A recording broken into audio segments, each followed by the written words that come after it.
You're listening to Head to Head, a Star Wars podcast. Two fans, two generations, all things Star Wars begins now. All right, well, hello, everybody. Here we are again on a Monday, the day after we were just on Sunday. I do like that schedule.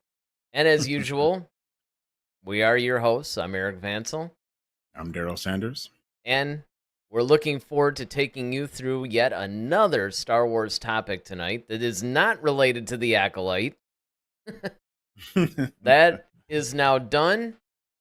That's finished. So basically, we're going back to, of course, Rey. Because you can never, ever escape the whole female Star Wars thing, I guess. But this is actually relevant, though, because, as you pointed out, this is sort of, I don't know, I read the article, though. I didn't necessarily think that, because you had brought up the fact that you thought that it was kind of funny because it was sort of like a continuation of yesterday's discussion where, we were talking about how, maybe it's not painting the Jedi in a certain light. I actually got out of this article that it was going to focus, and this is actually interesting to me, is that it's going to focus on the fact that Rey's a Palpatine and how she's going to frame that as she's moving forward with this new crop of Jedi in a very similar way that Leia had to deal with in the Bloodline novel, being Vader's daughter, and the blowback that she got from that, which to me, it's like, okay, if you're going to make her a Palpatine, right, if you're going to go that far, if you're going to do that, then it does stand to reason that, even more so than Vader. Now, granted, I know the landscape's a little bit different than it was post-Return of the Jedi when Bloodline takes place, but I don't know. I think that's not a bad idea. Yeah, I think it's a tremendous idea. And I think they're kind of, in some ways, I think they're borrowing from the Bloodline thing. I mean, and to me, once again, it makes sense. It's honestly one of the better books that I've read, and,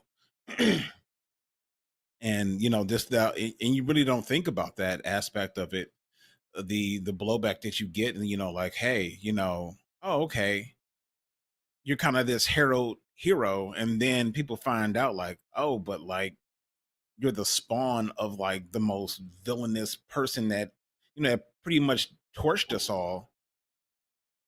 Can we trust you? And it's like, well, yeah, you can trust me because look, I went up against them the whole time.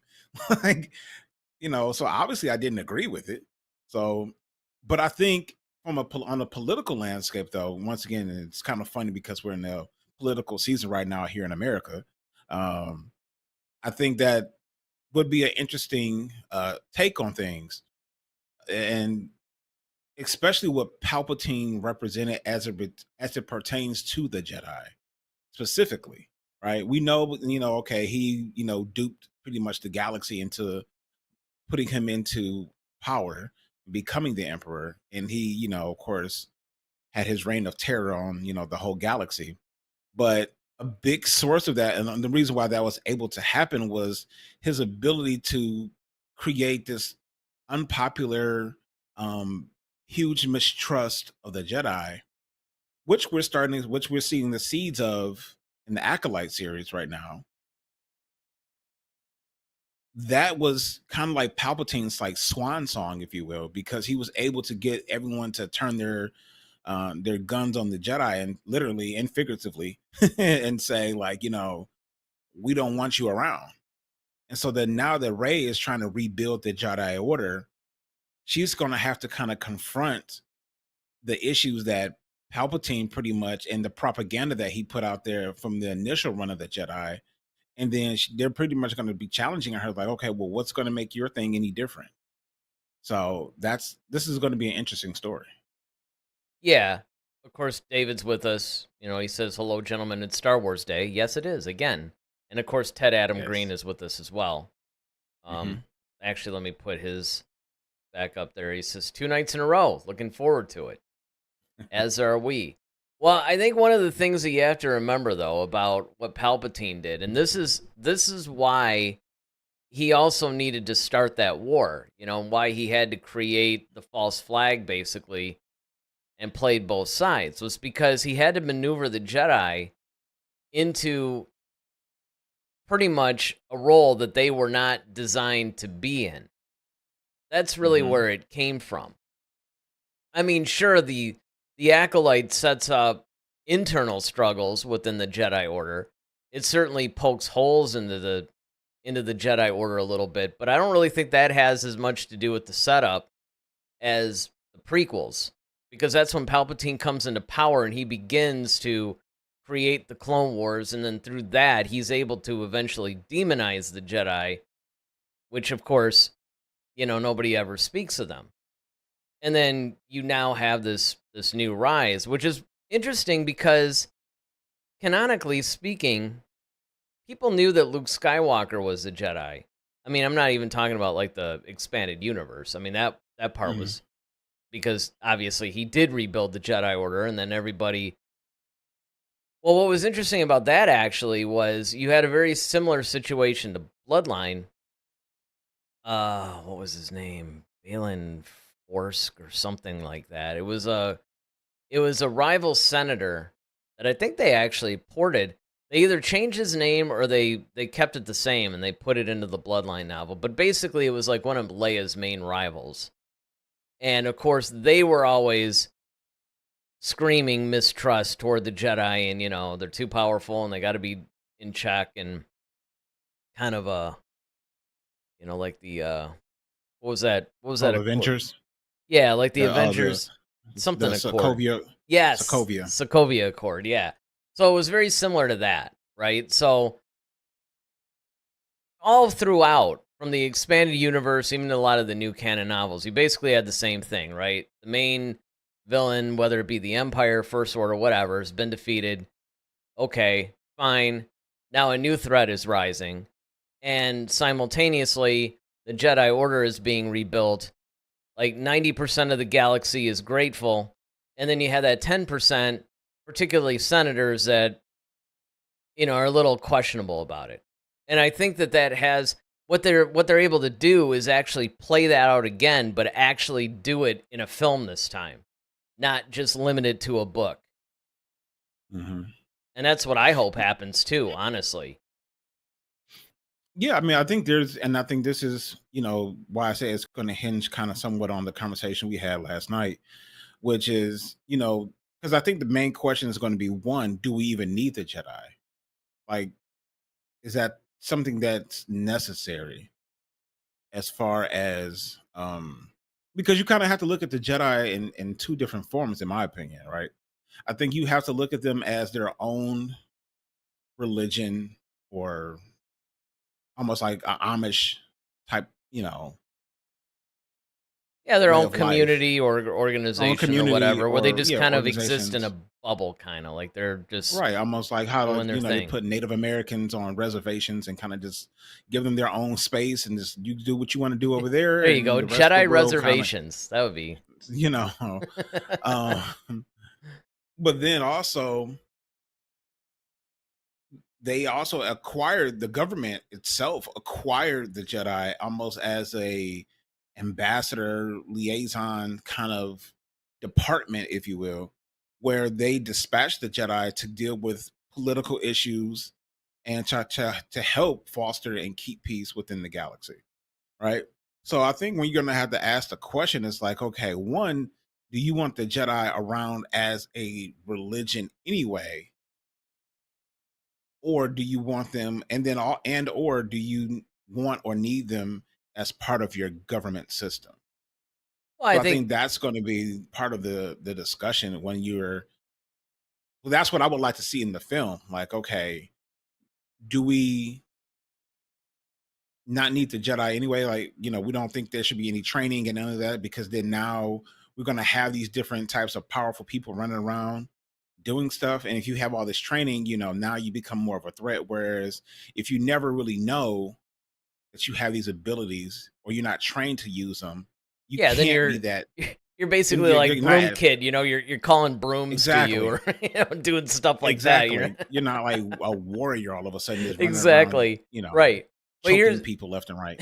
but here's the thing I think you have to look at with that. Okay, so obviously it's going to be why do they need them, right? Because the out of the universe thing is the Jedi sells tickets.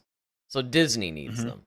Therefore, the Yeah, Jedi are definitely. going to be, there's Hmm. not going to be, it's really more like how are they going to gain reacceptance? Because a lot of Hmm. people forget when they're talking about the Rey part of it that it still sort of applies. But the big difference is after Return of the Jedi, you had Leia as like pretty much the second in command of the New Republic at that point. 'Cause she was sort of Hmm. second in command. I mean, Mon Mothma is really the only person that in reality was over her, right? So, and she obviously is like a Jedi, pretty much. Like she's Hmm. obviously Luke trained her in the interim, but I mean, she is a Jedi. So essentially, you have a Jedi in your as a second in command in your government, which means they're not going anywhere. You might get some people grumbling, and again, most of the universe was actually very happy to have them back. With the Rey part of it, though, Rey is basically outside of the Republic government. I mean, in fact, so was Leia in the sequel trilogy, technically.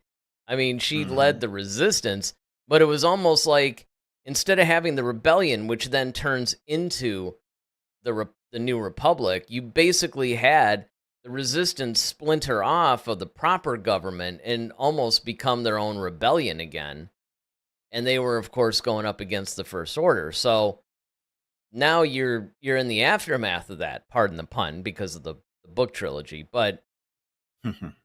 I think what you're talking about is going to be even more interesting because you don't have a government representative as an actual Jedi Knight. It's kind of like, okay, you just have this admittedly hero, right? I mean, she was one of the people instrumental in taking them down. And I think that people Hmm. recognize that. So I think that people in the post sequel era will probably be a little bit softer. I mean, my opinion is I think maybe what they do is they almost put them back to the High Republic level, right? Where they're not necessarily overseen by the government per se. I mean, they are, but it's like in the New Republic post Return of the Jedi, they're actually like really rooted in there. Even in the prequel era. The prequel era, they're obviously very, very close to the government, where the government's actually dispatching them. They're still their own Hmm. thing, but they're more or less more married to the Republic government at the time. Whereas in the High Republic, they're kind of like their own entity. They're almost like a private military contractor today, right? Like sometimes the government will hire private military contractors to do certain things that they can't officially do. And that's Hmm. sort of how it worked then. And to me, maybe that's what you can do now. Well, because see, my thing is, I think the biggest hurdle is going to be, you know, the Palpatine propaganda. So as we've seen in the Acolyte, we have seen that how the Jedi acquire their students by, hey, we look through the Force, we try to find kids who are Force sensitive, we try to grab them pretty much at infancy, and then we try to train them um, in the ways of the Jedi arts, with our philosophy, ideology, all of that.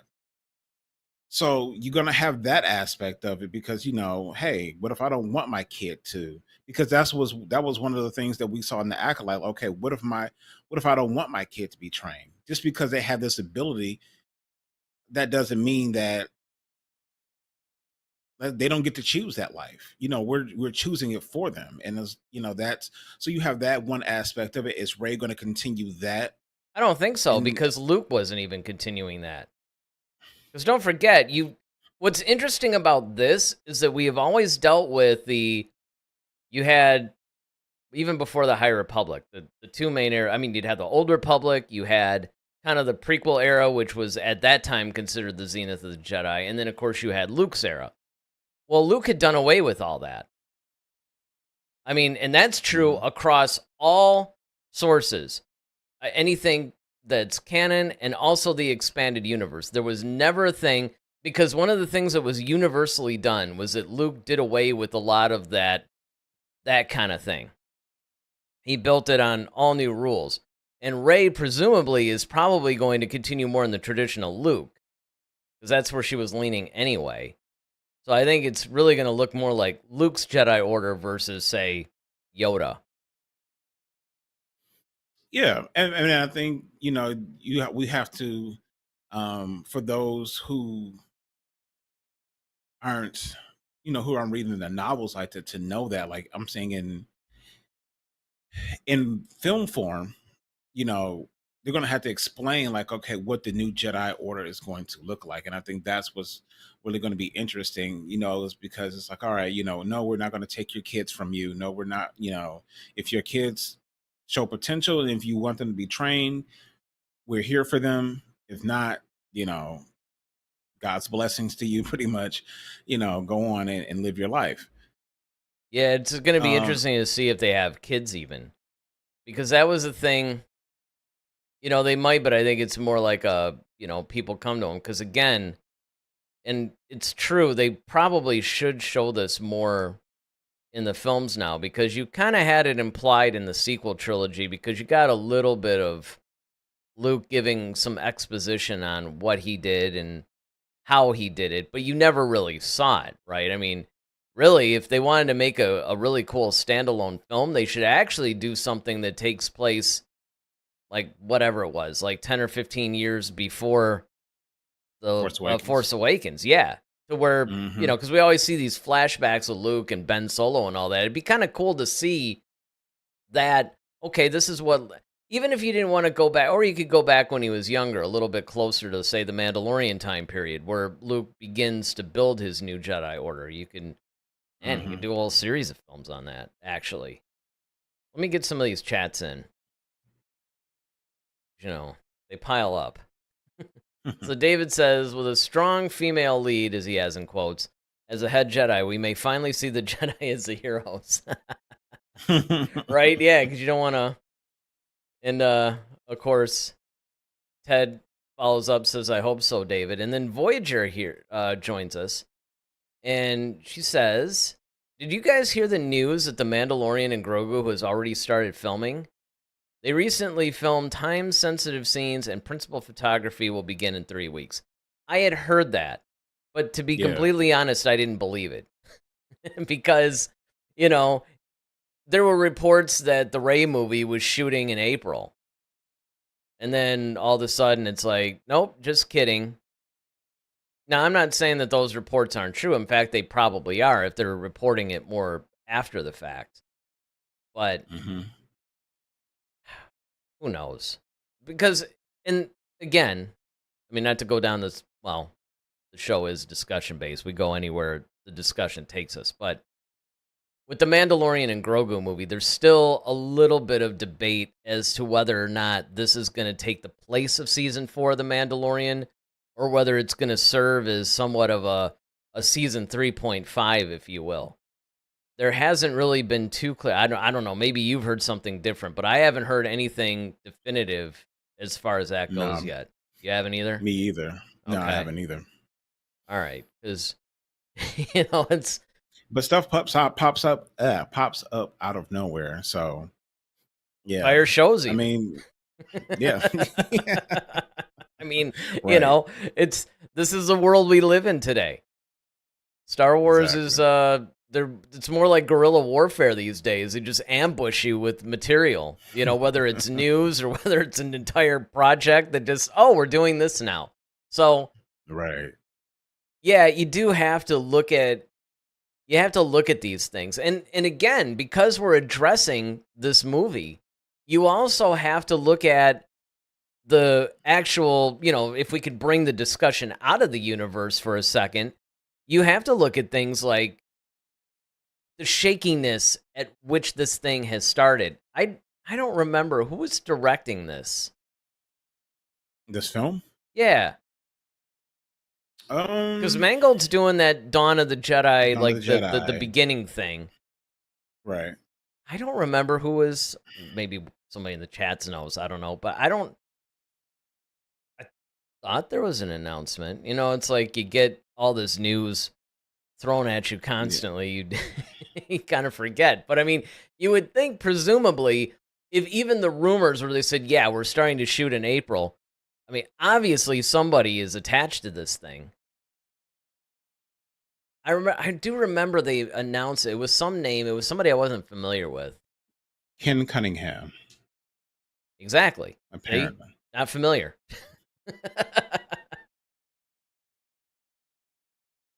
I don't even remember where I was going with that, to be honest with you. Actually, no, it's Oh, well, just kidding moment. take that back. Yeah, well. Oh, wait. Voyager answered us. Charmaine. Yeah. There it is. Ooh, try to say that 3 times fast, huh? But she's a documentarian by trade, so it's a strange choice. Yes, that was the thing, because I remember reading that and thinking the same thing, like, really? But you know what? So that's another thing too, because we always talk about the genre stuff, right? It would be cool because I've always talked about a Star Wars horror film, or and we've talked about like political thrillers, in the style of a Tom Clancy thing, or Bourne Identity, that Mission Impossible, it's something like that, right? Or heist movies, which we nearly got in Solo. Honestly, we got a little taste of it when they were trying to Andor too. and yes, actually, Andor had a pretty good section of the season dedicated to a heist type of a thing. So that's proof that a Star Wars heist movie would work if they did it in that whole Ocean's 11 Italian job, that kind of thing. But another couple that would be intriguing. I don't know how they would pull that. Well, they could, I guess, because of cameras and stuff. But like a Star Wars found footage film, I think would be a little bit intriguing. And this goes into this director, right? Is that like a documentary style type of a thing? You would think that she will probably work for a Dr. Aphra series or something like that. Yeah, I could see that. Or if they wanted to tell a story, but they wanted to do it documentary style, that would be interesting. Which to me would not be this. It would not be the Rey movie. But I could definitely see a Star Wars story being crafted to where it's shot documentary style. It would be a little bizarre maybe, but it could work. But something like that would really have to be done right, which is why you would want to get, if you're going to do something in that style, you'd want to get somebody like that to do it. Like to me, a really good, if they were doing a found footage thing, I'd like to see Ty West do that. He's a guy that's done X and that whole series. He actually did. I haven't seen it yet. It came out a number of years ago. Sacrament, I think it's called. It was loosely based on the Jim Jones thing, but he did that in a found footage style too. So he would be my choice for something like that. But yeah, we don't even really know as far as this Rey movie goes, because that's another thing you got to address too. With the director that's attached to it, how are they going to do it? Like, what's the style going to be? Yeah, I mean, I think if it's going to, I don't think you could do a series like a Rey film like that in a documentary style. I don't think that would. Oh, absolutely not. Not with the story. No. It'd be like a documentary on how she builds a Jedi Order.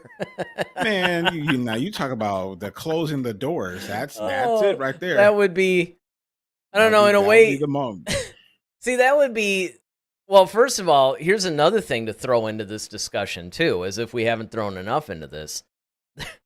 There's talks that this thing might be episode 10. They're going back and forth on that. And sure, you could easily, right? Because it's a continuation of the franchise stuff. Yeah, it's right. Especially when you bring these new characters in. I mean, that's, why it makes sense. Unless, because it does take place 15 years afterwards, they somehow break it away where they really do it. It's more of an offshoot thing. But yeah, if they handle this more as a continuation, then Yeah, it seems like they'd almost have to call it episode 10 at that point. Yeah, I mean, I think the biggest things, in per the article, they were just talking about how she's going to have to deal with, being the child of a child of Palpatine, and then of course, his propaganda, the things that he's put out there for years, and it's like you have to think about it, like the galaxy has been without a Jedi Order, like like for a long time, like an official thing. Because if you look at it, like, okay, after Revenge of the Sith, the Order pretty much died, and then you had everything from there through the original trilogy, and Well, then of no, course no, no, now. no. Luke's order was actually an order with multiple people, multiple students. But what happened was, I forgot the timeline. It was when Luke disappeared after the whole Ben set it on fire, killed everybody or whatever, and then when Luke failed at it, that's when he fled and just abandoned the whole thing. But so in between, after the Mandalorian, because he hadn't still gotten like his whole students and organized it all that in the time of the Mandalorian that we see. It's like sometime after that. I don't know if they were definitive on the timeline or not, but sometime after that, between that and say, I don't know, 10 years, 5 years, however long Luke was gone, 2 years, the actual proper Jedi Order existed. And then, of course, it splintered. And now, we're talking like 15 years later, because obviously everybody was either killed or what, because Ben killed them all.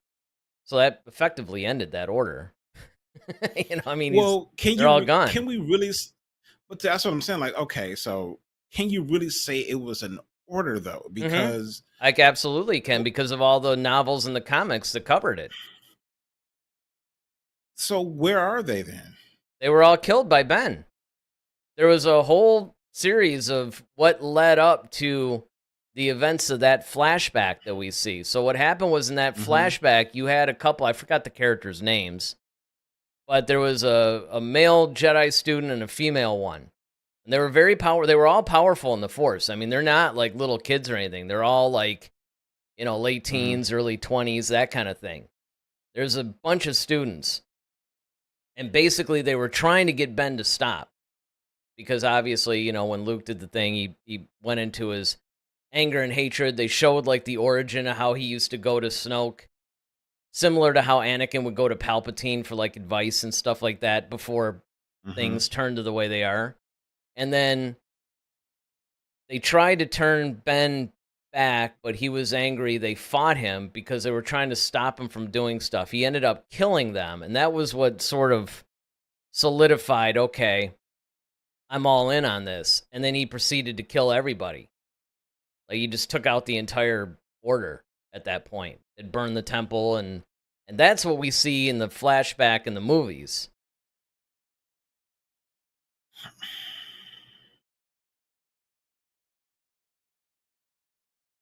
So, but once again, during that period, I guess, what was the?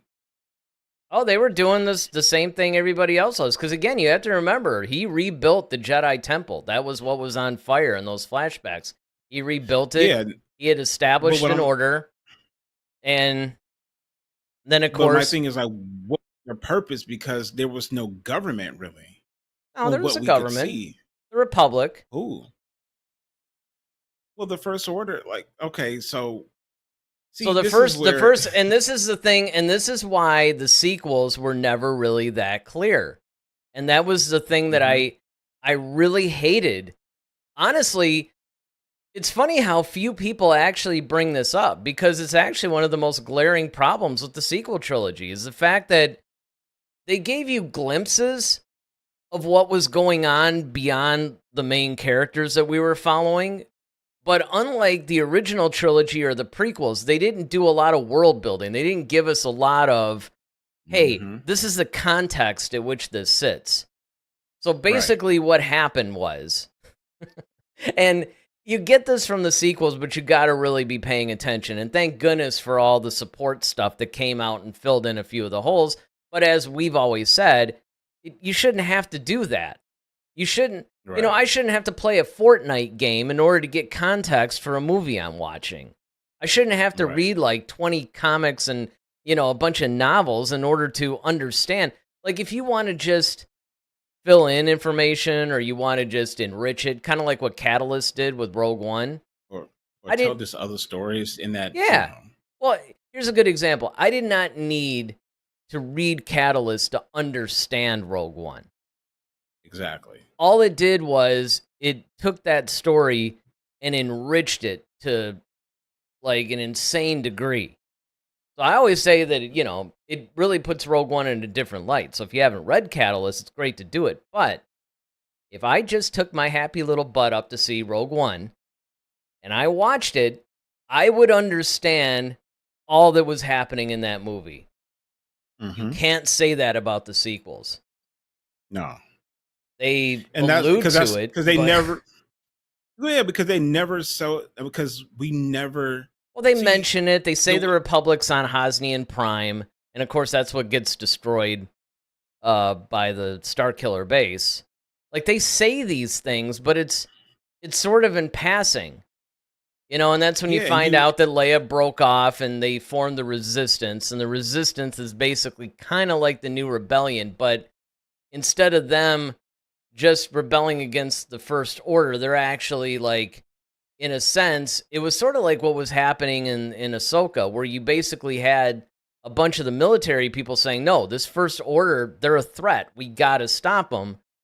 And the government really wasn't paying that much attention to them. So Leia took it upon herself to get all these people together, to get a bunch of military resources, and somewhat split off and, effectively disobey orders, and then go up against them herself. And the First Order is not like the Empire, because the difference is the Empire was actually in power. The First Order was not in power. It was almost like the tables were turned in a way. They were more like the Separatists than, if you want to compare it to somebody. And that's what I'm saying. Like, that's what the films give you the impression that the First Order was the government. Well, and they were trying to be. That was the whole reason with Starkiller Base, right? That's why Hux gave that whole speech. Finally, we're going to get our day. The government's going to be destroyed, and now we're going to take over. You listen to his speech, that's basically what he was saying. But again, you really had to be paying attention to all the things, particularly in The Force Awakens. They don't cover it as much in The Last Jedi, and certainly not The Rise of Skywalker. Well, obviously, because they were destroyed. And I think that that's what throws people off, too, because there really was no government, per se, after The Force Awakens. And that was my big criticism of it. It's like, well, wait a second. Your entire government, like, that'd be like wiping out Coruscant in, episode 4 or something. I mean, your whole government gets destroyed, and we're just going to blow by that, and we're going to do this Canto Bight thing? I don't care about Canto Bight. The entire Republic is essentially, at least the capital planet. I'm sure that Obliterated. Yeah, I mean, I'm sure that there's like, satellite stuff. Like, I'm sure the government probably had some sort of a contingency or something, because you'd still have bases and things like that. But none of that was covered, right? That's all speculation. Mm-hmm. And so they did a really poor job of world building. That was the big problem. So yeah, you basically had this the Republic was alive and well at the time, and Luke had his Jedi Order and all that. But because the sequel trilogy decided to just give you this extremely narrow scope of view as far as what they were showing you, that's where Lucas, I thought, did a much better job, right? Because even though we were dropped in the middle of episode 4, and we're like, you could tell as soon as you're watching, A New Hope, you're kind of like, ooh, this is an established world that I'm in, and they're just throwing around like, oh, you served my father through the Clone Wars and all that. But still, you felt like you knew enough, You maybe didn't know everything, but you knew enough that you had good context for what you were watching. Yeah. I mean, and I think that's one of the big things that has to be kind of established in this new Ray film Yeah. is that we need to understand like where everything is and Yep. how the universe is existing 100%. at this Who's in point. power? Right. Like what's the government? And I think that's probably why they wanted to set it 15 years later, because they didn't want to have to show the rebuilding of all this stuff. They wanted to land us in a world where, hey, this stuff is running. But yeah, like you said, you have to. We got to know what's going on here. We need the peripheral world building here. At least, I mean, you don't have to get insane with it, but geez, even the acolyte gave us a better, a better sense of what was going on. Ted basically says I would be okay with it being called Star Wars 2 Episode 1. I see where you're going, but dude, I see where they're going.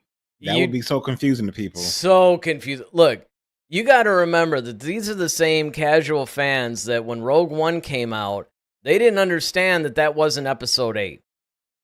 Even though Disney made it very, very clear it was standalone movie. It was like I actually heard people out of the theater in The Force Awakens going, well, wait, where was Kylo? Well, I thought they were. I'm like, oh man, yeah. So you start throwing around stuff like that Star Wars 2 Episode 1, people would just have an aneurysm. Yeah, I mean, I think when we're dealing with Palpatine and we're dealing with his whole like legacy, like a big part of that is government, because that's what Yeah. he was. Yes. He and that's where he operated from. That was his main position. He started off as a senator from Naboo, then he got himself elected, chancellor, and then he did away with the whole republic and became the Galactic Empire, and so then the empire became the new government, and so this whole thing is contingent upon a government. So in this new Ray film, we have to see what the government looks like and then how the Jedi are going to play a role in that, if that's what they want. I mean, like as you alluded to, I mean, it's going to happen because Disney needs it to happen, right? But now we have to deal with all the propaganda and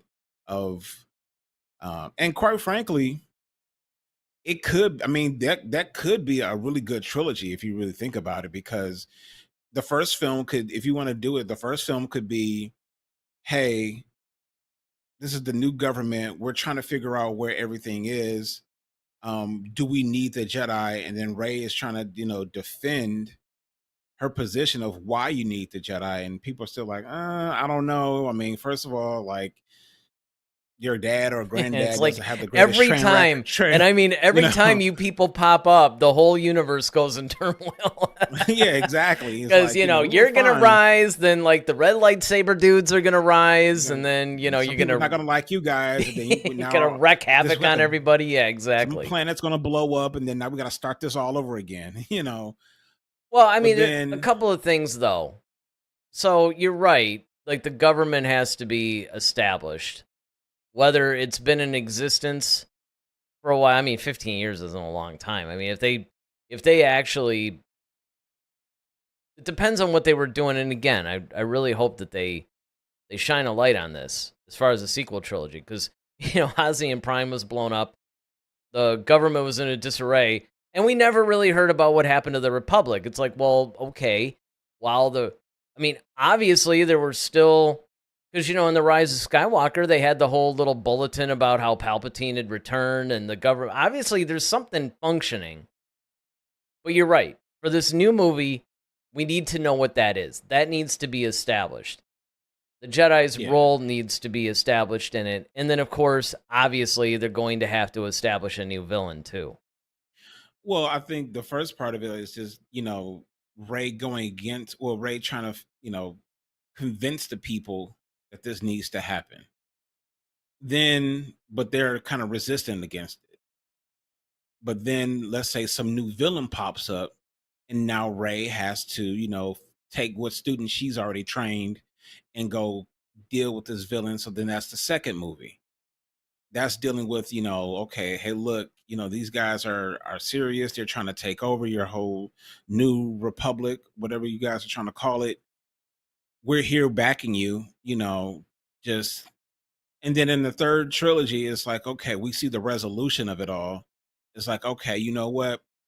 We do need the Jedi because, without you all, we wouldn't have been able to secure our future. And we understand, based upon what you guys are saying, what you want to do differently now, we're on board with that. And then you can continue on. To me, that would be like a perfect trilogy. If you're going Well, to and it would. I take mean, this as a story. that would be fine. I don't necessarily think it needs to be that linear though. Like you can have everything building up at once, right? So really what it comes down to is you just have a three-part story. You have, whatever the government's doing, and one of the story is basically, do we need the Jedi? And obviously that's you can have a lot of stuff around that. That's where all your political Mhm. stuff comes from. And then while that's happening, you don't necessarily have to have the villain reveal himself in the first movie, but you show them plotting, Mhm. planning in the background while nobody knows they even exist. So that could be more like your B story. Very similar to how, even in episode 4, I mean, you basically followed, okay, here was the whole Luke, Han, and all that stuff. They were all meeting up, and it was kind of like a Wizard of Oz thing. They were, adding more people as they went. And then, of course, you would switch to, hey, here's what's happening with the Empire and Vader and Tarkin and all those guys. And then eventually those stories began to intertwine. And that's what happened. So you could do something very similar to that, where you like you said, you're dealing primarily with, okay, are the Jedi really necessary, or do they just bring trouble on us? In the meantime, you have a new villain, and then of course in the second movie, yeah, you could have the big, clash or whatever, and then the third could be whatever, which they definitely won't do because this makes too much sense.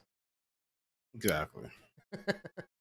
It's But I gonna mean, be and to me that's like part of the Star Wars formula, though. It's like you have to have like you got to get the pieces on the board first and figure out like, okay, what everyone's role is and within that, and establish really the world that we're in, right? So by the second film is like really where like the climax of the, I won't say the climax, but like the real buildup of the danger. You're like, okay, this is what's happening because, hey, you guys are flying by the seat of your pants. You guys don't have any, oversight. You guys are just doing whatever you want to do. You guys have to stop. And it's like, no, we stop. This is happening. Can't you see? Blah, blah, blah, blah. Turmoil, ensues even further. And then it's like, okay, now we're left with like, okay, we're completely like, screwed here, as it seems.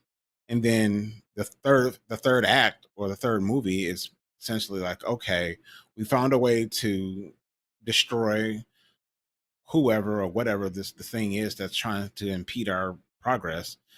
And now we see that, okay, you know what, the Jedi are necessary because I once thought that, and it's once again, it's it's a tried and true thing. We saw it, like you said earlier, with the Sokovia Accords. They covered it in the Adventures. They covered a little bit of this in Batman versus Superman. Like, okay, when Batman was kind of like, do we really need him around, or what happens if he decides to go rogue or something, like, there's those questions. And I get that creates drama within itself. And that's something, like we said, it's already been established in the acolyte, and it's all been littered through Star Wars. The prequels, they kind of dealt with it a little bit. Um, Definitely original trilogy, you know, people are like, okay, there's some flaws with the Jedi, definitely. And we have to figure out like, okay, what's the best recourse for them? Do we have them as these private militia, almost, as you called it, or where they're kind of like outside of the government and we can bring them in, or do we just leave them on their little planet to themselves, and you know, if something crazy arises, I'm sure they'll try to jump in and try to stop it. You know, Well, and that could even but just be the first movie. Because again, if you actually look at the way the original trilogy and the prequel trilogy were done, it wasn't like they took a storyline like that over 3 movies. I mean, it was basically like, if you took it as essence, the original trilogy is about the rise of Luke Skywalker and the redemption of Darth Vader. mm-hmm, That's what's happening over the 3 movies. mm-hmm, And it's not like linear and neat like that. I mean, obviously, they find out about the Death Star, they all meet, they find out a little bit about their destiny. Okay, Episode 4 is the only movie in the entire franchise, actually, that has a definitive beginning and end. I mean, I guess you could say Rogue One technically does too, possibly Solo, but at least as far as all the sequelized films, right? mm-hmm. And then, of course, Empire, the whole thing splits. You basically now have, Han and Chewie and all them. They're going off on their little adventure. Han and Leia are getting closer, so that's your little romantic part of it. Luke now is training with Yoda, so he's more on the rise. It happens over the first thing. So what you're talking about as a plot could actually be the entire first movie. By the end of the movie, they realize, hey, we do need the Jedi. Well, now the second movie comes, oh, we thought that this was the end of the threat, but it's really like a bigger threat, you know? Mm-hmm. Yeah, and then of that's course, the third movie then could be, I don't know, the whole resolution type of thing, kind of like how Return of the Jedi was.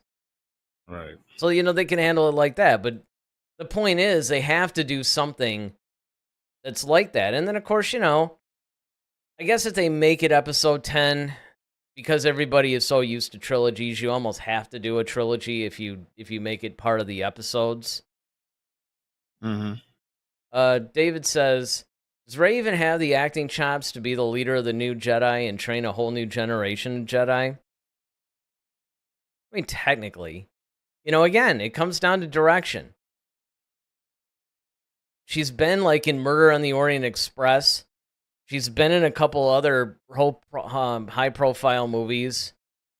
She actually got one out right now on Disney Plus called was it Woman in the Sea or something like that? Where Yeah, that's right. I want to actually check it out, but it's I haven't watched it yet, but it's gotten good reviews, if I remember. Yeah, I've heard it's gotten good. Yeah, I've heard it's done pretty well. She's not Meryl Streep or anything like that, but I mean, she's, she has the acting chops, but again, it comes down to direction, and you have to remember that she had been in a couple of things before The Force Awakens, but she hadn't been like in a really big film. So like basically her first really big Hollywood movie was a Star Wars movie. So you got shell shocked. And I didn't actually really have any issues with her acting in any of the sequels. It was really more just what they were having them do.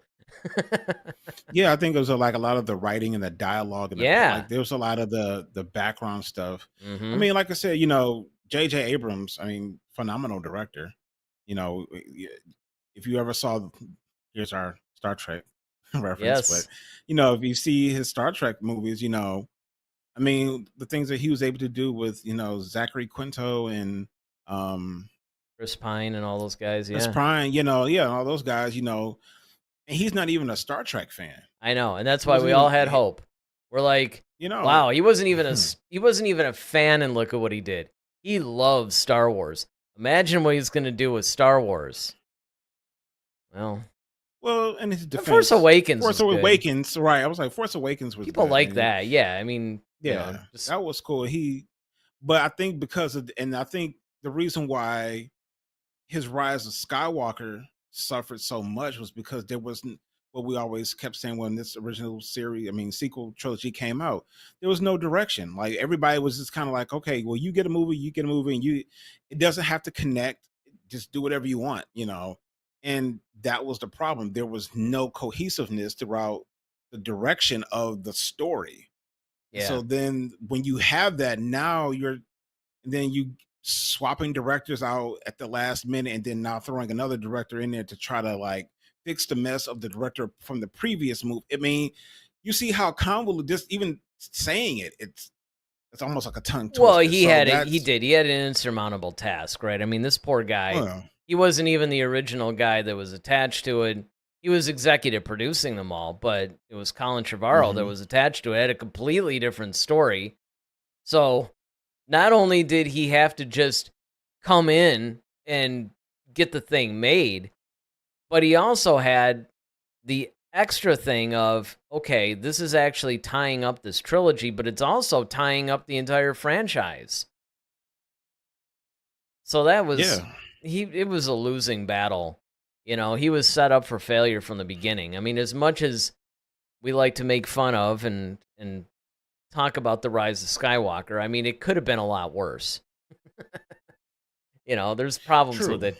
A lot of the convenience, you know, the pacing was just like ridiculously fast. I mean, there were a lot of issues with it, but I mean, all things considered, it was better than it had a right to be. I'll defend it like that. So, I mean, other than Rey being the character, really our problems are not with Daisy Ridley, it's with the character of Rey. That's really what it Yeah, comes the way they down wrote to. her. Yeah. You know, and how they overpowered her and all this stuff, and they try to walk it back by making her a Palpatine and things like that. But I mean, they could fix all that. And yeah, Daisy's got the chops to pull it off. I mean, you know, just how do they write the thing? That's really what it comes down to. Yeah, I don't know. This is going to be a fascinating thing because we keep getting more and more details. Now, we do know, again, if we're going back and we're saying, okay, what do we know about this thing so far? Well, we know it's going to be made. We do know that. Right. And I'm very careful when I say that because in the world of Lucasfilm nowadays, you really never know. But I think that I feel comfortable saying this thing is going to get made. The second thing is Daisy herself is pretty excited about the script. You've seen it. She likes it. I don't know if it's the final draft, but she's pretty excited about it. All right, so now Voyager differs. Says, my money is it's never getting made. Mm. That's interesting. That's, well, I Why do you mean, think that, Voyager? well, but I can see that because Rogue Squadron seemed like such a done deal too.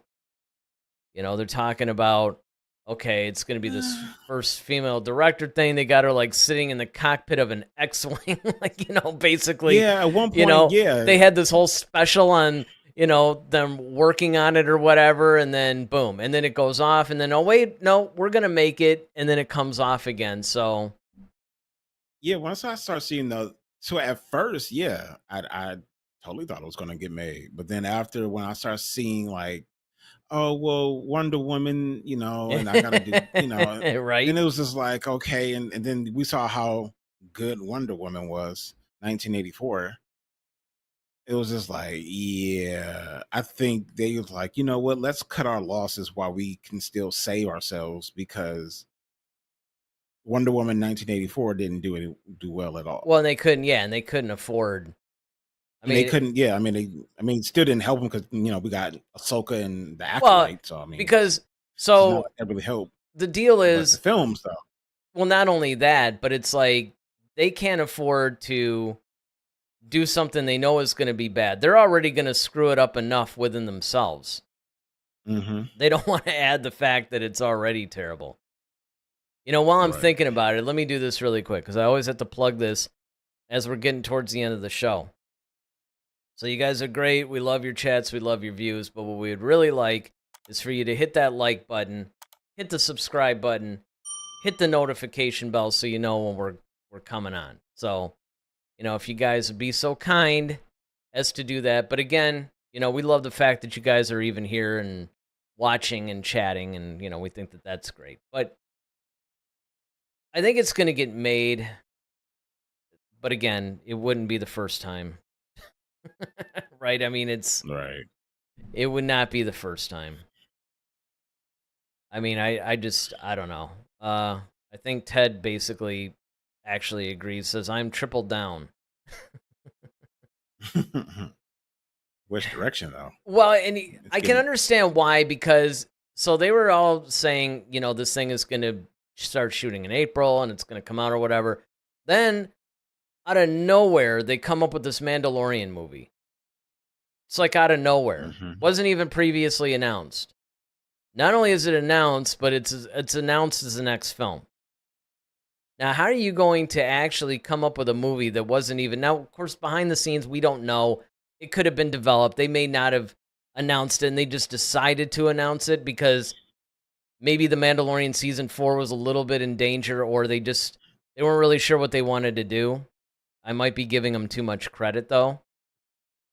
But it could be that maybe this Rey movie just needed more help. They're like, there's no way this thing is going to be shootable this year.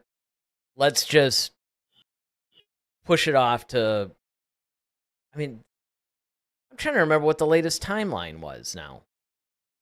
What for the movie releases? Well, we know the movie releases. It's going to be like Mandalorian Grogu was supposed to be what, next year?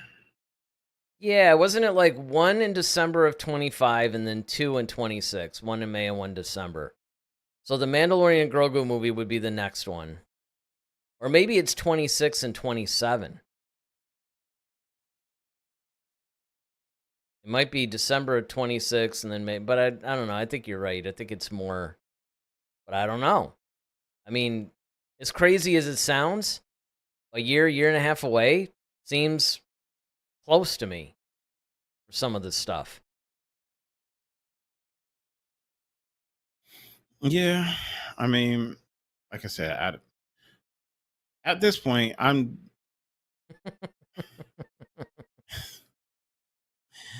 just want it to be good. That's it. Exactly. That's my. The good thing is we have the TV shows. Well, I mean, and that's not the good thing. Well, but here's the thing. But you know what? Whether they're good or bad, they're keeping us distracted, though. True. So 2 of the films are supposed to come out in 26. One on May 22nd and one on December 18th. And then there's one in May 22nd release. The May 22nd release is the Grogu and Mandalorian spinoff. And then the December 18th release has been reserved for another Star Wars film. They're not even telling you what it is. Nope. So that might be the Rey one, or it might be the James Mango one. Yep. It's not really confidence instilling. David basically says, it's so sad that after all this time, this movie is going to suck. There you go. I don't think Hollywood nor Star Wars is at the turning point yet. They haven't hit rock bottom yet. Well, I mean, it depends on how you look at things, because while I generally agree with that statement,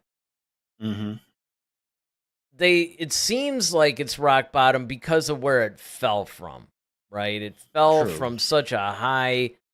It was probably the one franchise that was a complete cultural phenomenon worldwide, and it was bulletproof. I mean, that was the closest franchise you had to invincibility.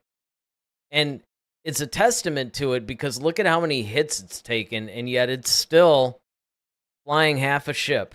It's still in the air, it's still going, but that is not going to last forever. Yeah, it's kind of like watching...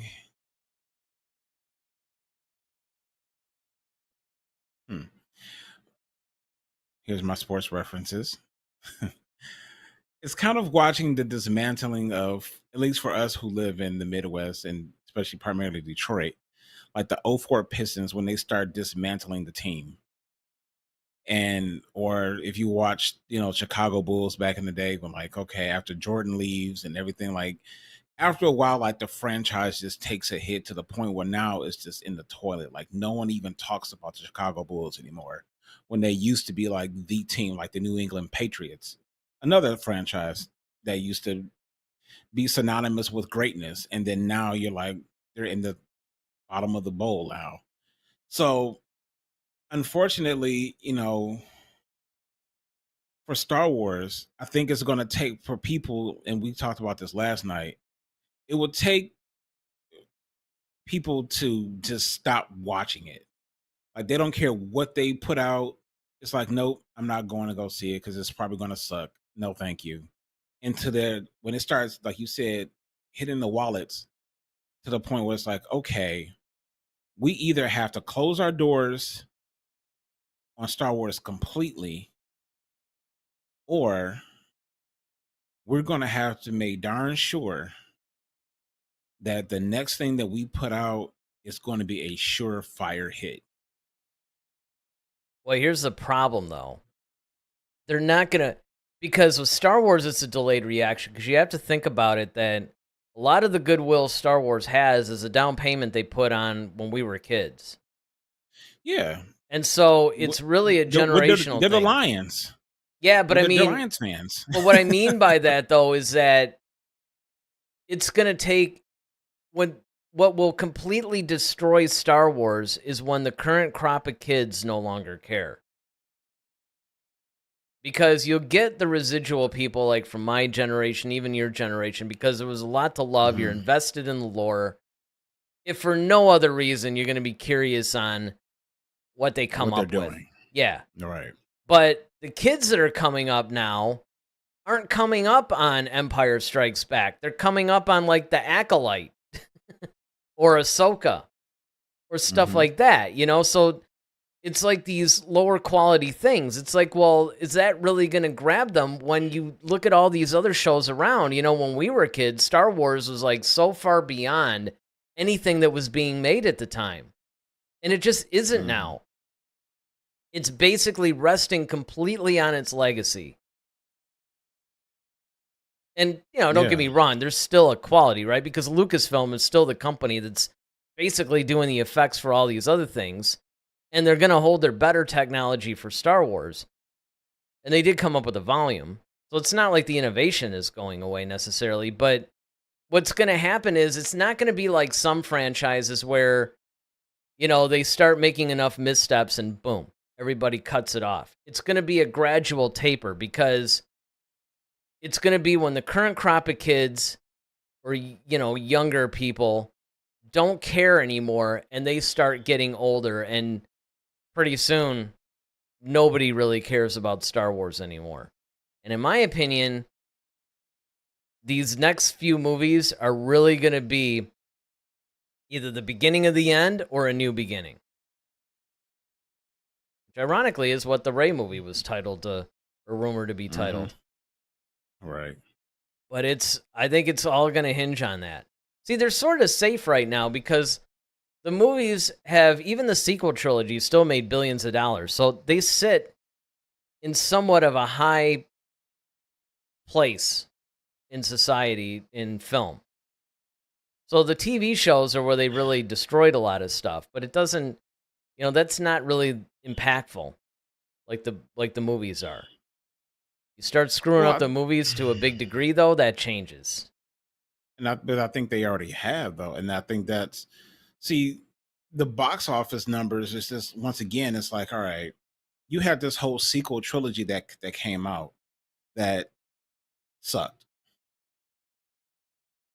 We, the loyalists, the Lions fans of, you know, or the old Lions, I can't say that now because the new Lions rock. So, but. Well, we got to see this season, though. Hey, do not jinx it. But I'm just saying, like, the old Lions fans of us, you know, we're like resting on like, oh, okay, yeah, you know, we're just trying to hold on to the team. And it's like, okay. But at some point, you know, you're gonna have to bring in new things that's going to make people like, okay, believe in Star Wars again. The problem is with the sequels is like, all right, we went because we was like, okay, Star Wars is back. It's a whole brand new trilogy. Some of our favorite characters are coming back. So we came back out for that to relive the glory. When that glory was taken from us, they already had our money. Yeah, it's true. So now that's what I'm saying. So like now it's just stockpile. Now if you try to say, okay, we're coming out with another trilogy, and now we're not having any, especially you can't bring Carrie Fisher back in. Harrison Ford is not going to do it again. He's been killed off. Mark Hamill's been killed off. I mean, unless you just use him as a Force ghost. So now Ian McDiarmid finally hopefully is done, as far as a live version of Palpatine, so it's like, all right, now we're left with Rey, Finn, Poe, and it's like, okay, none of those characters really grabbed people. Yeah, they People didn't didn't really resonate care. with anybody. It's Yeah, true. exactly. So no one cares. So then now you're going to bring out a whole new trilogy that now the people from our generation are kind of like, I really don't care. And I saw what y'all gave us before, and it sucked. And then you didn't make it any better because it was like, okay, well, now every TV series that you put out has sucked, except for Mandalorian, first couple of seasons of Mandalorian, Andor, and then once again, it sucks again with Ahsoka and Acolyte. Book of Boba Fett, once again, beloved character, you torched that. So where's the draw for even the loyalists for us, to want to go back to the theater and watch another trilogy of crap? Like, well, I will say this.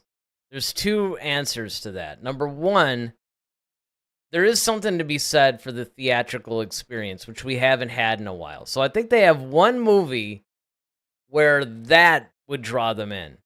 I want to see Star Wars on the big screen again. That's going to be the draw.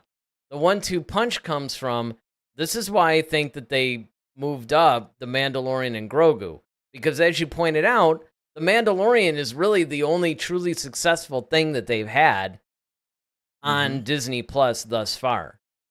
I mean, sure, season 3 has taken some hits or whatever, but the strength of season 1 and 2, The Mandalorian, the characters that were in The Mandalorian, people like that. So you put Star Wars back on the big screen with a group of characters that they love because we've lived with The Mandalorian for a while. That's the secret to getting people back in. Now, but what you do beyond that, though, that's going to be the key. Because sure, you might get them in one shot, but now, okay, we've seen Star Wars in the theater, and now you've set the bar again. So now you have something that you have to live up to. So what are you going to give us? This new Rey movie? Dawn of the Jedi? The mangled thing?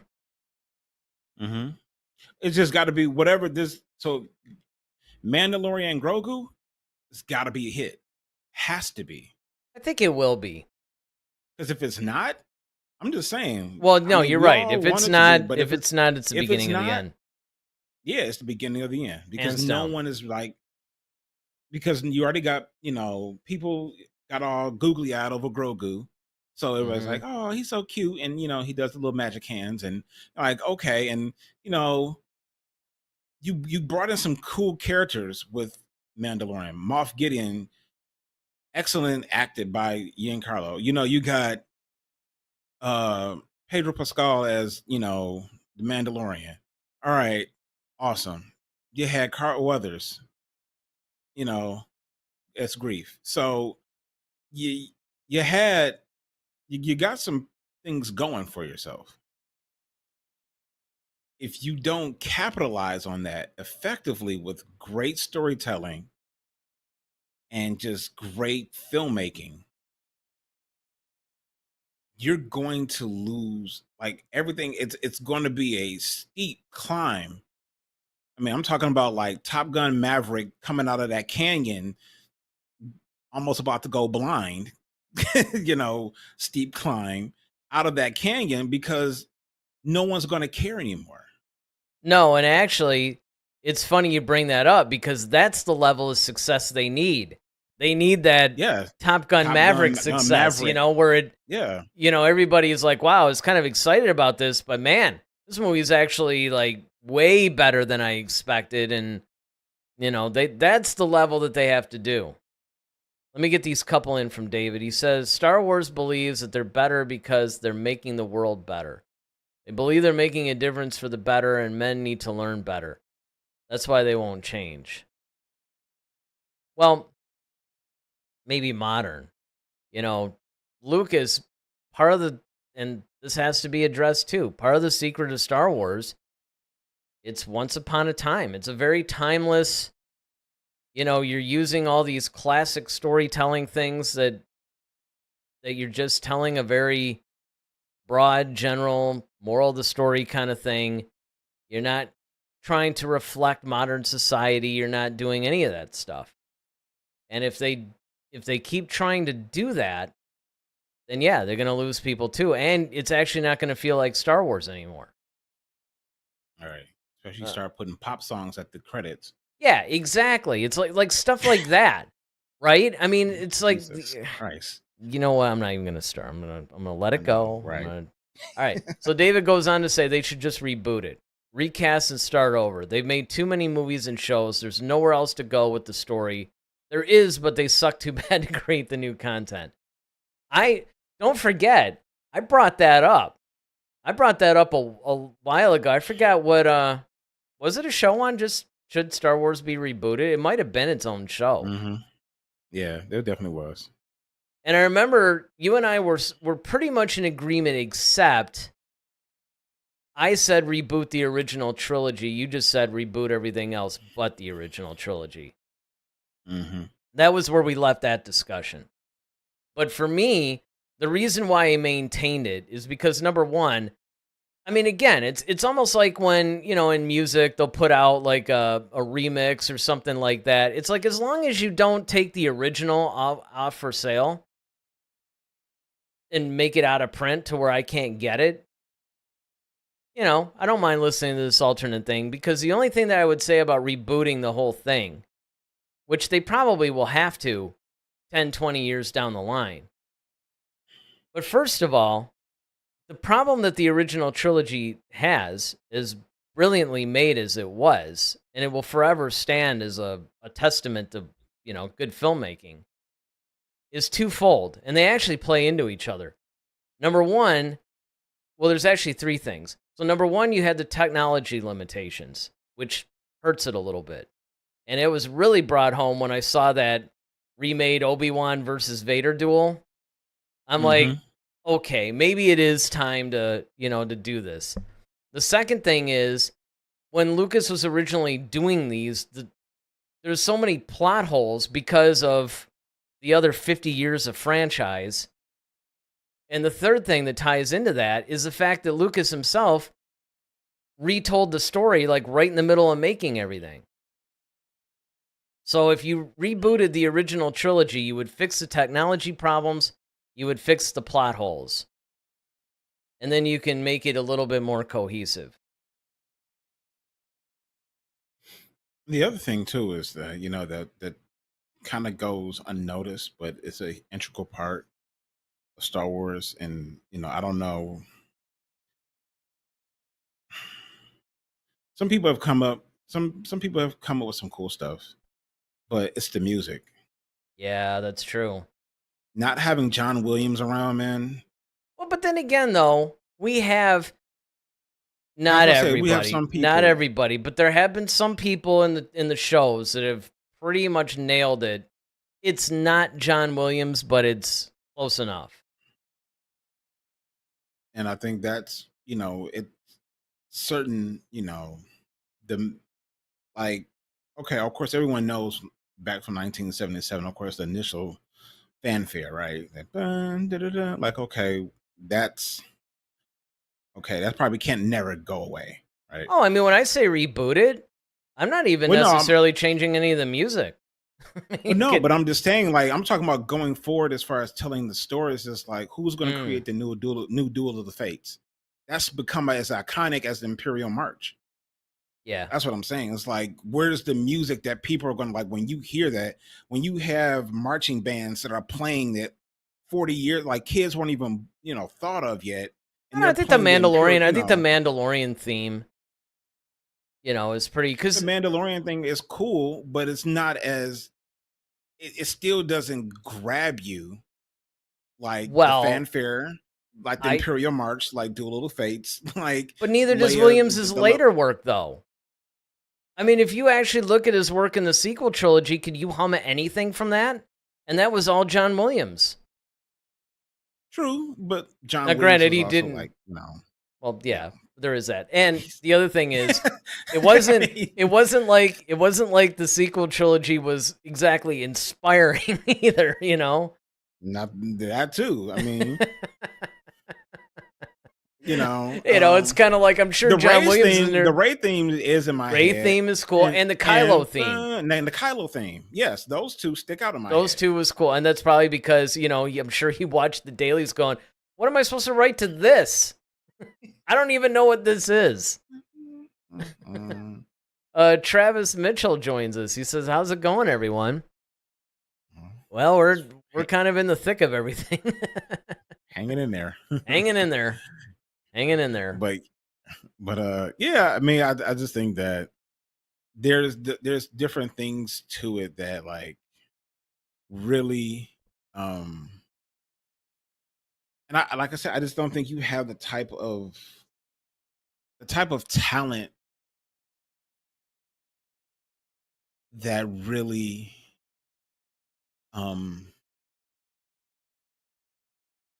screams character. Like for example, like Harrison Ford. You always talk about how Harrison Ford, he just had a knack and an eye for certain things, and he just like the whole "I love you" part. He's like, no, Han wouldn't say it like that. He would do this. Or Carrie Fisher, like the fact that her mind, even then, like she, like you said, she punched up a bunch of scripts. Like she had something. And not only that, being a comedian herself, so she had different things to pull on. I don't know if I see that with any of the characters that we've seen thus far, like a John Boyega, a Daisy Ridley, maybe Oscar Isaac a little bit, sure. But well, here's the other problem. And this, what you're talking about speaks to it in volumes.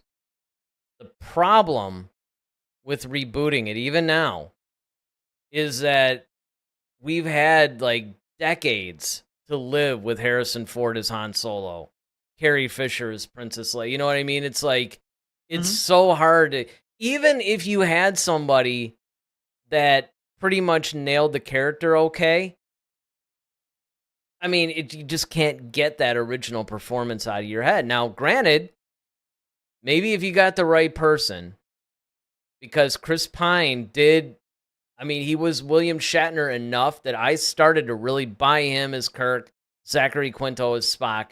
Like I was, I got into that. I looked at, and I think 100%. I think that you could do the same thing today. And I think that the talent is out there for everything. But yeah, where I think your point comes into play is Lucasfilm going to be able to, because really what it comes down to is just their ability to, number one, secure the talent that would do a good job. And then, of course, secondly, stay out of their way. Yeah, and listen to them. Yeah, and listen to them. Yes. Because my thing is like, okay, who's the next? And we'll probably eventually cover this on our entertainment exchange show. But for example, right, who's the next Russell Crowe? Who's the next Tom Cruise? Who's the next what's his name? So iconic face. You can't remember. Yeah, exactly, right? It's like, forget the next. Who's the Leo initial? DiCaprio. Yeah, Leo DiCaprio. You see what I'm saying? Like, we watched Leo grow up, but every movie he progressively, like you're seeing his acting chops, from Romeo and Juliet to, like Django, or saying just him being able to embody all these different types of characters. Like I don't see the type of acting. They're out there. Pedigree. They're definitely coming up. I'm not saying they're not out there. Well, here's the thing. Like you said, the Chris Pine, the Zachary Quinto, like. But this is a problem, that's what Lucas has to go after. Right, and I've seen them out there because, again, part of the problem too is just not that's the other thing, especially with the Entertainment Exchange show coming up. I got to dial myself more into the film world like I used to be. Right. Because admittedly, I've lost track of, a lot of directors. I've lost track of a lot of actors. But I see them pop up, and it's like somebody that's really dialed into film could come in and say, dude, what are you guys talking about? Here's a list of, like, a ton of people who are amazing. You guys just don't know. And, I'll admit that. Well, I'll admit that too. But I mean, and I've seen it too, because, like, for example, Game of Thrones showed that. Like, Right. everybody in that show we was never phenomenal. Other than like Charles Dance and some people like that we have heard, which is, I have to say this. Every time I watched him in Game of Thrones, I could not unsee his character of Sardo Nomspa from the Golden Child. I forever have just locked in to him because the Golden Child was the first time I ever saw him, and he made such an impression on me in that movie. Every movie that Charles Dance has been in, including The Last Action Hero, which was phenomenal. Like, I still love that whole, I've shot someone and I did it on purpose or whatever. I mean, I thought that was great. But yeah, you're right. Like, a lot of those guys we had never heard of before then. Yeah, like Emilia Clarke. Like, Emilia Clarke was in Star Wars. Emilia Clarke, yeah. She played Kira. Everybody forgets that. That's what I'm saying. So, I mean, they're out there. Yeah. And that's what I mean. To your point, getting those type of characters. Yes. That's what you need. Because she made me go, kind of like this Kira character, like to see her in more stuff. And sure enough, now the comics have given us like amazing Kira moments, but I want to see that in film. All right, let me get this stuff from Travis because he's chatting up. He says, musically, one sequel moment that I'll always remember is when Poe is blasting all the TIEs and stormtroopers with his X-Wing while Finn cheers him on from the ground. Yeah, I remember that piece. I don't remember the names because, after the original trilogy, I kind of lost, prequels maybe. Because I do remember, like, Duel of the Fates and all that, but he goes on to say, what makes Star Wars hard to reboot, it's been one continuous story for over 40 years. The only reboot being the expanded universe. But both timelines include the original 6 films. Well, and that's why when I say reboot, I don't necessarily mean, particularly the original trilogy, I don't necessarily think you have to reboot anything else. Because when I say reboot, now I don't know what David's talking about. But when I'm talking about rebooting, well, I didn't want to go there, but okay. Remember, he is a supporter. We gotta keep David happy. But the thing about it, though, what David, I think, is talking about is just like redoing pretty much the whole thing, right? And then just try to make it good or whatever. What I'm talking about is rebooting the original trilogy in the sense of you bring it up to the current technology, but then you just fix the plot holes. You don't really touch the storyline. And I'm not, like, it wouldn't necessarily be a complete scene-by-scene recreation like the remake of Psycho. Because in the remake of Psycho, everybody was like, well, what's the point? If you're going to do a frame-by-frame recreation of a film, what's the point? We already had the original film. But in Star Wars, I would argue that wouldn't be a bad thing because you have to look at the technology, and then I would reboot certain elements of it that created the plot holes. You reboot the original trilogy, you don't have the Luke and Leia kiss. You fix some of Obi-Wan's dialogue, you fix some of the other things that were happening in there that have created decades-long plot holes that these poor authors and filmmakers and everything have had to fix. You do that, and then the rest of the movies can then align. I'm not necessarily saying we need to reboot the entire franchise. As far as the sequel trilogy, you could softly reboot that. Because I've often said, you could take the 3 Timothy Zahn books and drop them right where they belong, right after Return of the Jedi, and you would not affect one iota the sequel trilogy. you just go around it.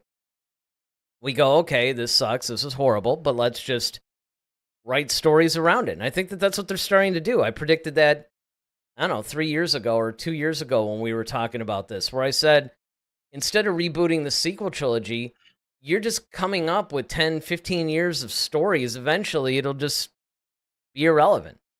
It'll be like the Ewok films. Well, maybe not quite that unimportant, but you know what I mean. Travis says, 20 minutes after learning what the Force is, Luke is deflecting blaster bolts, blindfolded. But 15 minutes before that, he doesn't see a Tusken Raider walk right up to him and beat him with a stick.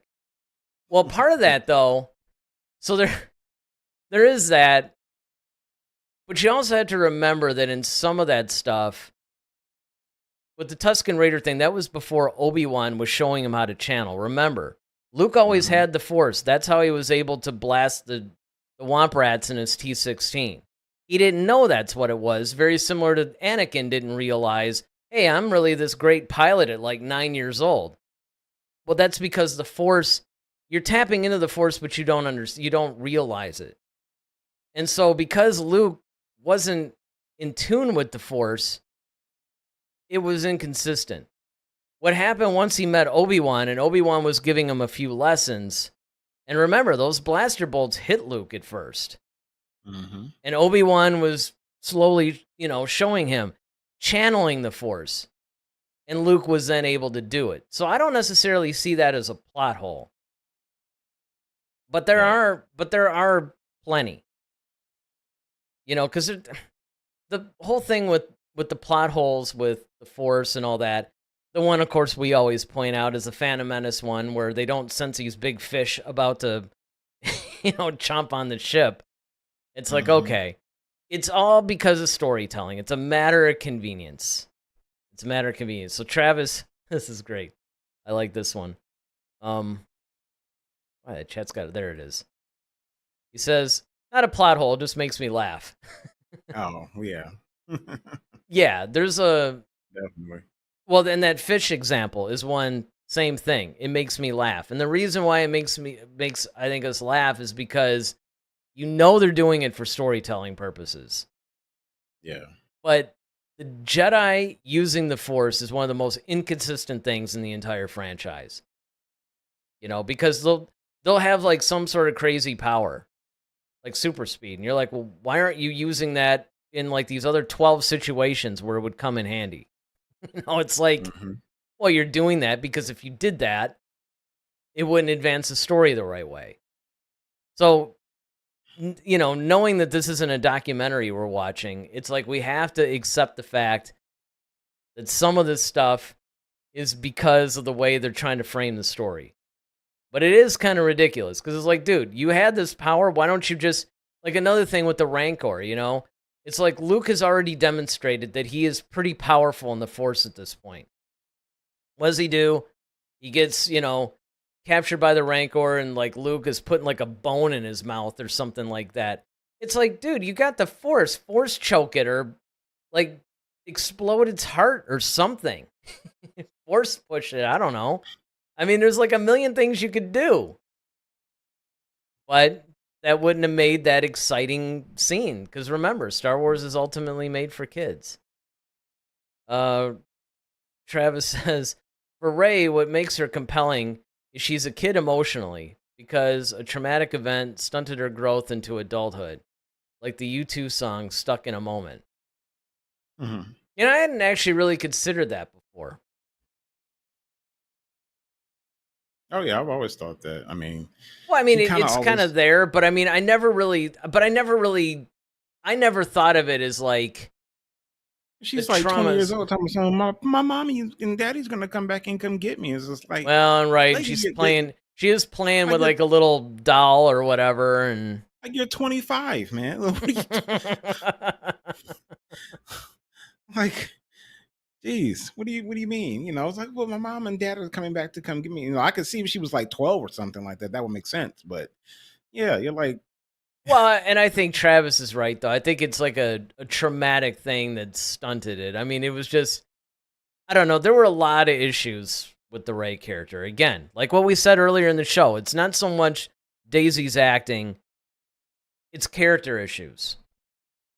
It's just basically character issues. I mean, I'm hoping, again, maybe with this new movie, they fix some of that stuff. They give us a little bit more world building. So unlike the sequel trilogy, we actually, in universe, in the film, we actually know it's not just casual mentions, right? We know who's in power, how the Jedi relate to it.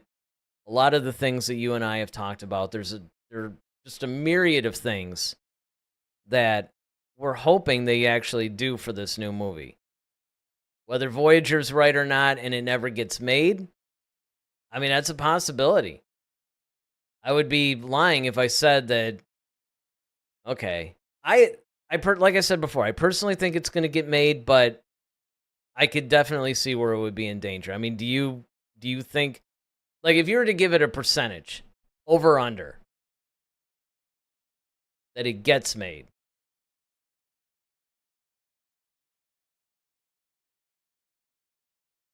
I give it a 90% chance that's getting made. All right, I'm at a conservative 85%.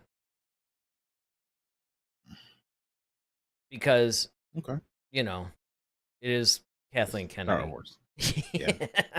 But I mean, look, that's still good. 85% in the Disney era of Star Wars is still good. Travis says she stops herself from growing up, waiting for the validation of people. She hasn't got the hint, aren't coming back. She takes what she has as the best she can until her parents tell her otherwise. And then he says, that's because, yeah, there's more. We begin with a girl yelling at someone for taking her hand and end with someone who says she wants to take someone's hand. She's pathetic, holding on to being a kid, and ends with it being a virtue. Well, and I think there are a lot of issues, again, that they do have to look at very seriously if you're going to have her anchor her own movie. Because remember, as much as she was the focal point in the sequel trilogy, as far as the new characters go, she had the original trilogy cast there who are the real stars, who are the real reason why everybody went to see it. So, I don't know. We'll have to see. Yeah. All right, so once again, I'm gonna do this little graphic thing again. Please hit the like button, hit the subscribe button, and then hit the notification bell so you guys see when we go on. And then we're going to wrap this thing up with Travis's comment here. Because he came in later, I wanted to make sure that, got a chance to chat in here. What becomes of the girl who didn't actually get to grow up with time, forced to leave her friends? Who won't accept her, and how does she deal with it? Get May. Good answer. Good answer. Oh, yeah. And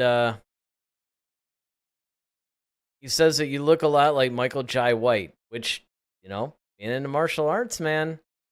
Hey. No, that's not That's a bad my guy, thing. too. It is. That's my guy. I it really love is. Michael Jai White. Yeah. Hopefully that wasn't like, maybe, I don't know. Are you doing like a Michael Jackson, Diana Ross thing where you're, don't you remember when he actually went in and got his jaw like shaped like her because he was obsessed with her? Oh, that's what you're talking about. That's what I'm talking about. He says you also sound a lot like him. That's why you're really in the hospital. No stroke. You're continuing. Oh my God. You're continuing your. I don't know who's worse, you or David. Jesus. Your quest to try to look like Michael Jai White, man. That's what it. All right, look. Listen, you don't have to lie to us and the fans. Listen. If that were the case, I would try to be as tall as Michael Jai White. That would be helpful. Yeah. If I was like 6'1", 6'2", all right, I'm with it. That's true. Yeah, it would. You're like being stretched out on a rack, trying to make yourself taller. They got these. They got this whole surgery now where you can get like longer legs. They gotta like break your legs. Oh, I do all know. this And then stuff. they like insert something in them or something like that. to Yeah. extend. Yeah, Dude, there's some like and it's really super expensive too. freakish surgeries like that out here.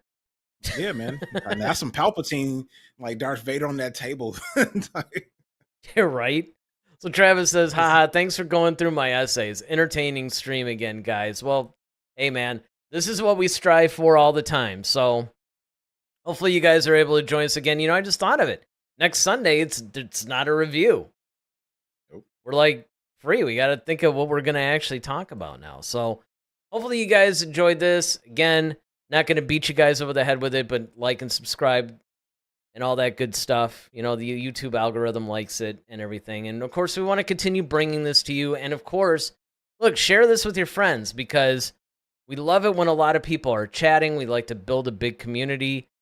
You can hit us up on Discord, social media, at Head to Head SW. We're on Facebook, X, and Instagram. So you're going to definitely want to do that. So, hey, with that, we'll see you guys next Sunday at 8 in our usual spot. Lord willing, because I know how sometimes I get shifted around, but I think we're good. So with that, I'm Eric Vansel. I'm Daryl Sanders. May the Force be with you. Always. Head to Head, a Star Wars podcast. Be sure to follow us on Twitter at HeadToHeadSW. Submit your questions for our next show. Visit our official website at headtoheadswpodcast.com. Until next time, may the Force be with you, always.